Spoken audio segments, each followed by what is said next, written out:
Hello everyone and welcome back to the Cardboard Collection Agency. In today's video we'll be discussing and going through some of the things that the Morph deck can do.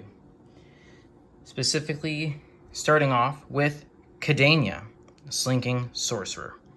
It costs 1 blue, 1 green, 1 black, and 1 of any color. Now this deck is specifically built around the concept of morphs. Now what are morphs? Morphs are face down creatures that are truly standard creatures that have really good abilities, but it's all meant to be kind of a hidden agenda. Basically, everything you're doing a lot of stuff in secrecy.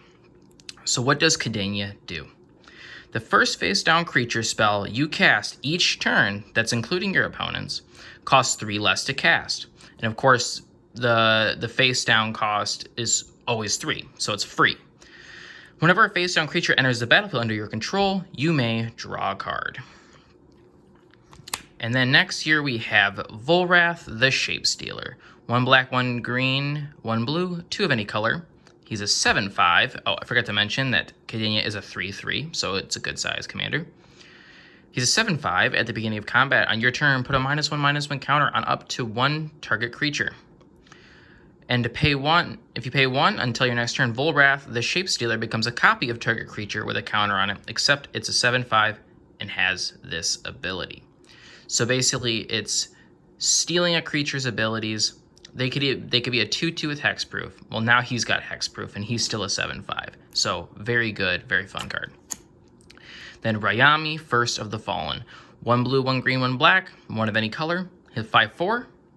He's a vampire. If a non-token creature would die, exile that card with the blood counter on it instead. As long as an exile creature card with a blood counter on it has flying, Ryami, First of the Fallen, has flying. The same is true for First Strike, Double Strike, Death Touch, Haste, Hexproof, Indestructible, Lifelink, Menace, Protection, Reach, Trample, and Vigilance. In other words, he takes people's abilities. And here I have a couple ramp cards, or just making your cards all around bigger, stronger.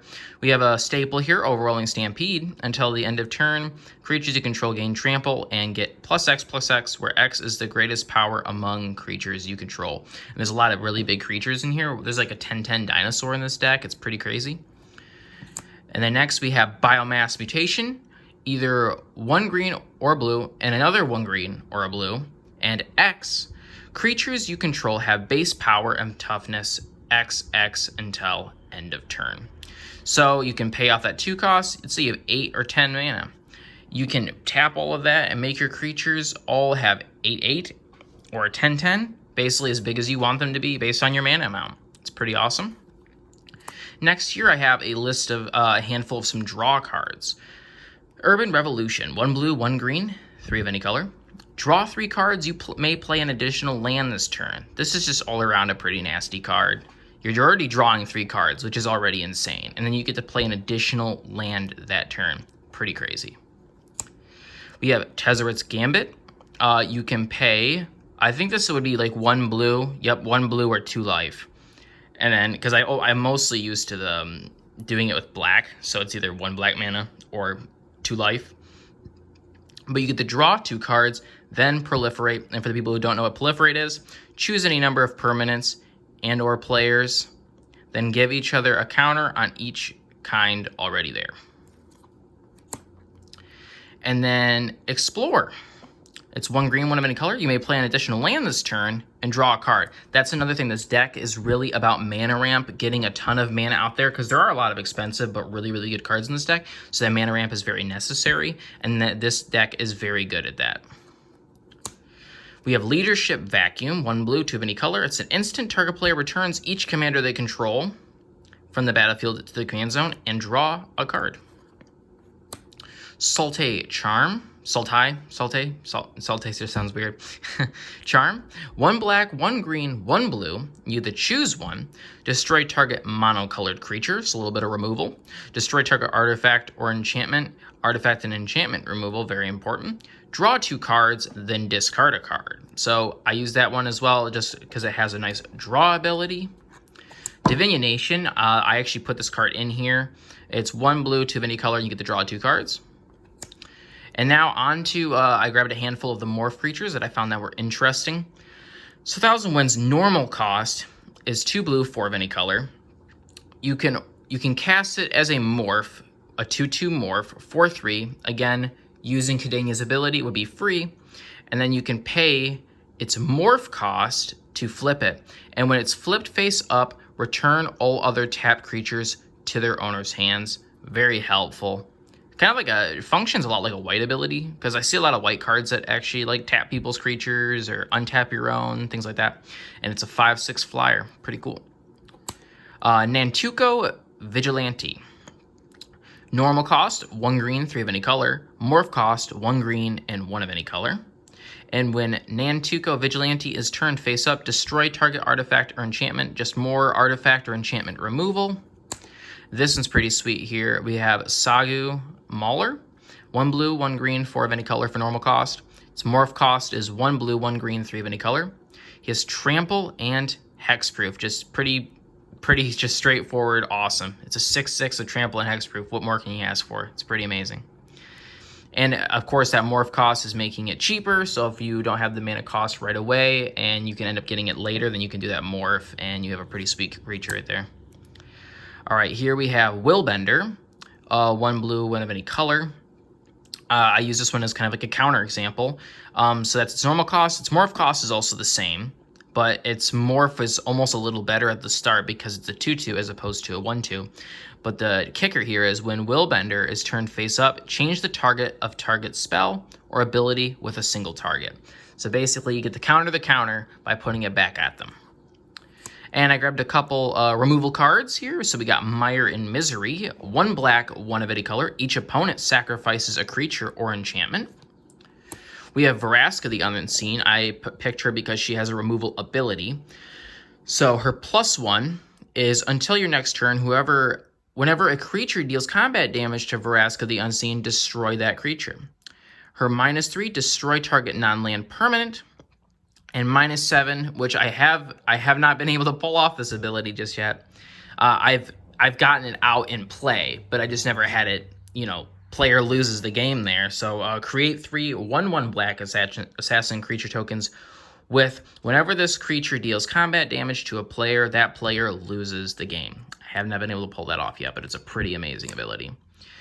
We have another morph here, but his kicker ability is a removal ability. So Skin Thinner, 1 black, 1 of any color to bring out normally. Its morph is 2 black, 3 of any color. And when Skin Thinner is turned up, destroy target non-black creature. It cannot be regenerated. We have a classic here, Putrefy, 1 green, 1 black, 1 of any color, and destroy target artifact or creature, and it cannot be regenerated. And Hex, I absolutely love this artwork. It just feels like classic Magic. 2 black, 4 of any color, and destroy 6 target creatures. Just a little bit of a board wipe there.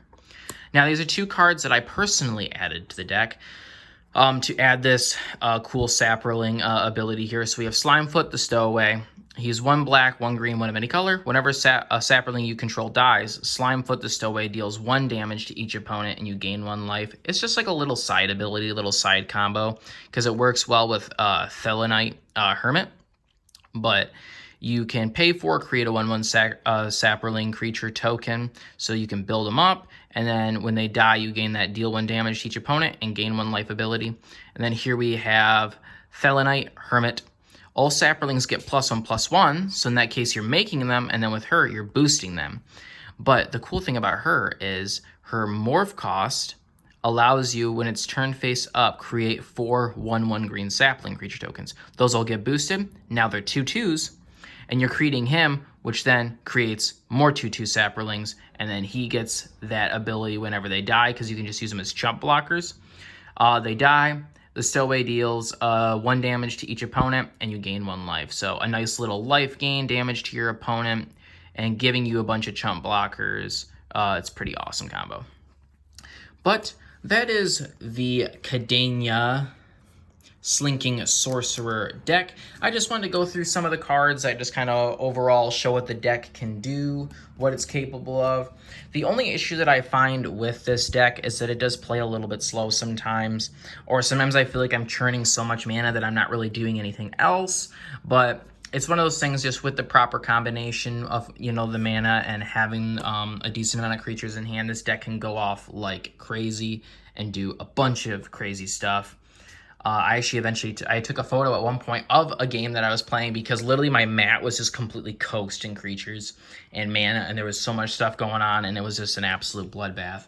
But guys, that is going to be the Kadena Slinking Sorcerer Commander Deck review. I hope you all enjoyed it, and if you did, make sure to give it a thumbs up, and of course a thumbs down if you didn't, and post down in the comments why you didn't enjoy it. And I will see you all again very soon. Have a great day.